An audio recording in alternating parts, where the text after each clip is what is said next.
tumekuja kuonesha kwamba nyinyi ni Dodoma Jiji, mna daraja lenu, mna level yenu, hata mkejikaza vipi sikio haliwezi kuzidi kichwa.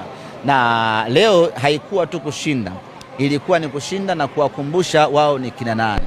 Unamkumbushaje yeye na nani? Ukimfunga goli moja, goli mbili, bado ataamini kwamba amekukosa kosa.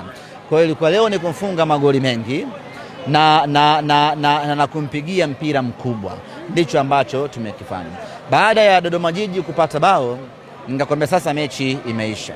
Kwa mara ya kwanza mimi nilikuwa na kazi ya kukupa wewe comfortability. Au hujaniambia hivyo? Unakumbuka ulivyoniambia? Nilikwambia hao ndo wamekwisha sasa. Uniambia bora walivyotangulia. Exactly. Na ndakwambia kwa nini bora wametangulia. Dodoma Jiji mpango wao hauwezi kuwa kuifunga Simba. Mpango wao Dodoma Jiji, pamoja na kwamba hii ni mechi ya mtoano, lakini mpango wao wa kwanza ni kuizuia Simba. Na ndio maana haishangazi kuona kabla hawajapata hata goli, kipa wao wakawa wanapoteza muda. Kwa unaona kabisa hawa mpango wao ni kuizuia na kuisumbua Simba Sports Club. Kwa hiyo tukaanza kuwaonesha kwamba sisi tunaweza kufanya vitu vikubwa ambavyo nyinyi hamjui kama tunaweza kutegemea.